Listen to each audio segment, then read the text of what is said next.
I'd like to turn to Poland now. You have traditionally been furiously pro-American in terms of, efforts to keep them on board as a guarantor of security in Europe.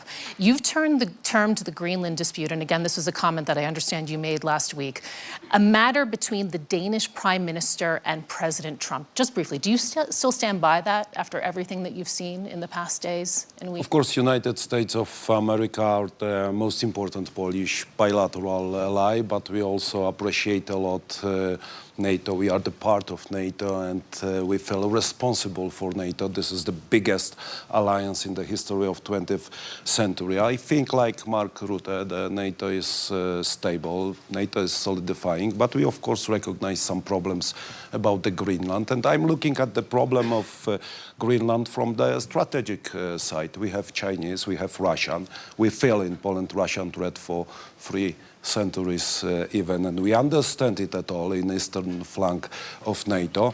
And if we consider, ladies and gentlemen, that global GDP is consisted of 15% of European Union involvement and 15% of United States of America involvement, but according in terms of security, United States of America paying 65% for NATO and Europeans 35%, we have to consider what Donald Trump would like to say about the security, because he's responsible for security of the world as the leader, and we would like to support. Do you really think you can stay out of this? Do you really think you can stay out of this row?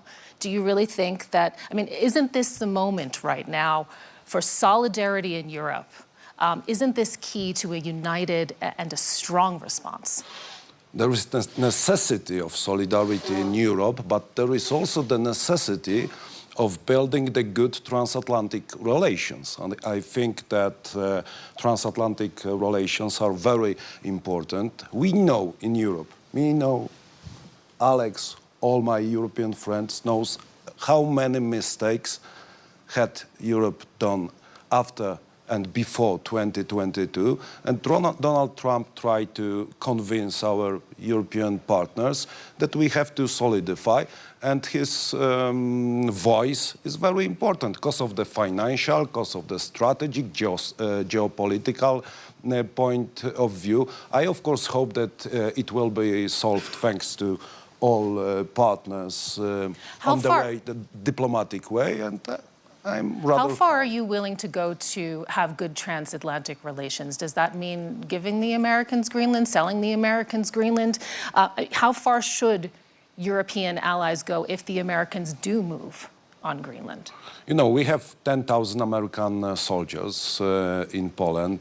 We buy American military equipment, which is the best on the world. South Korean is also very good, but American is...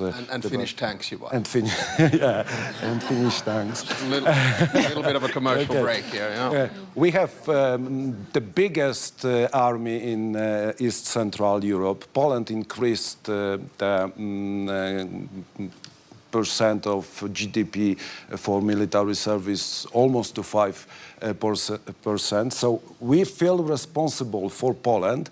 I believe in Polish soldiers, in our alliance, but United States of America, for all eastern flank of NATO, are very important ally. And those relations are also based on our history. This is the relation of values. We have common independence heroes in Poland and in United States of America. So I think that we should solve this problem on diplomatic way. Of course, I appreciate Denmark voice is natural. It's our partner, Denmark. But I'm looking at the Greenland as strategic point in the geopolitical issue between free world, democracy's world, independence, and with Russia.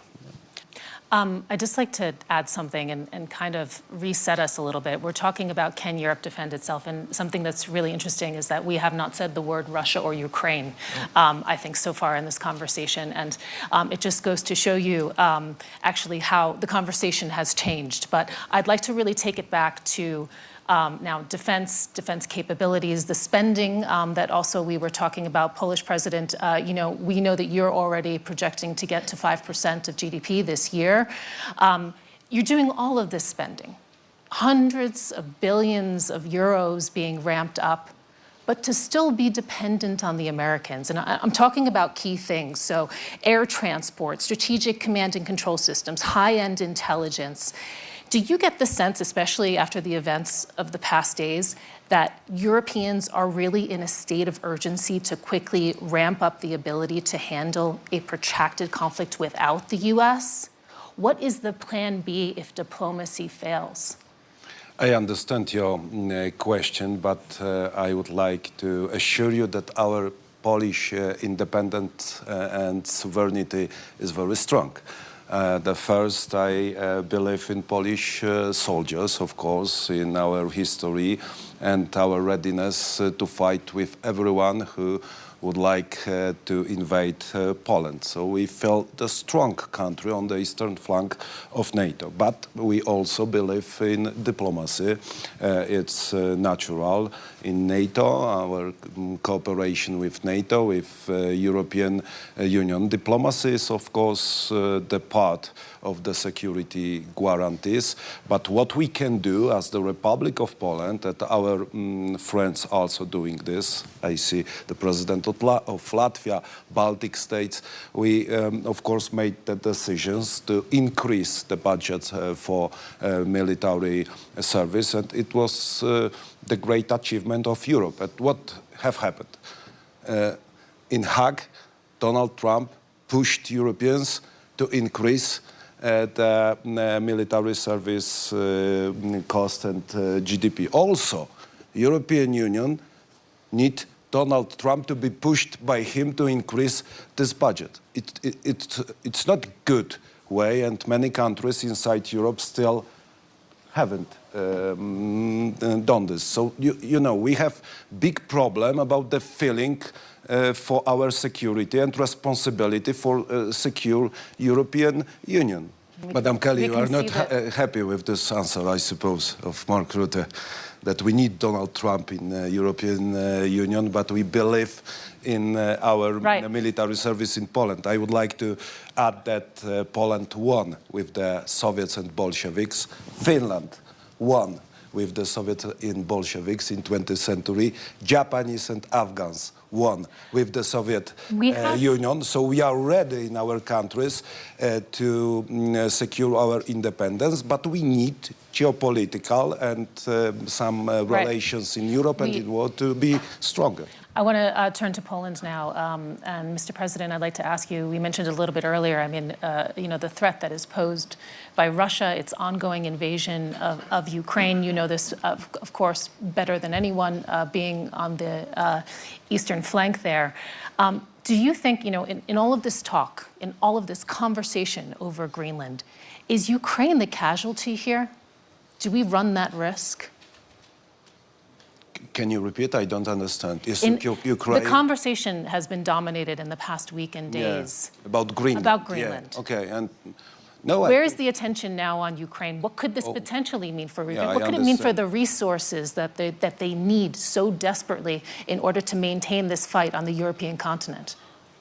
I think that Ukraine issue subject after the attack of Russian Federation is most important, not only for Poland and eastern flank of NATO, but for all free world. And I think that the problem around Greenland doesn't mean that we don't think about the Ukraine. We support Ukraine in Poland, in NATO, in European Union. United States of America supported Ukraine, and we have to consider this problem as the main problem in Europe nowadays. And I'm very happy that we are going, maybe slowly, but we are going to long-lasting peace in Ukraine.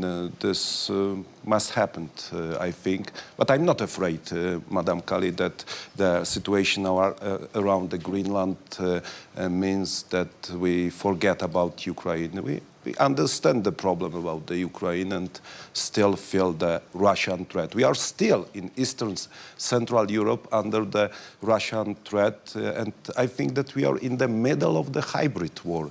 This is the peculiar Soviet composition which we have known for 100 years. You know, this is the composition of a military force, information, disinformation, propaganda, and we are nowadays in the middle of hybrid war in the European Union.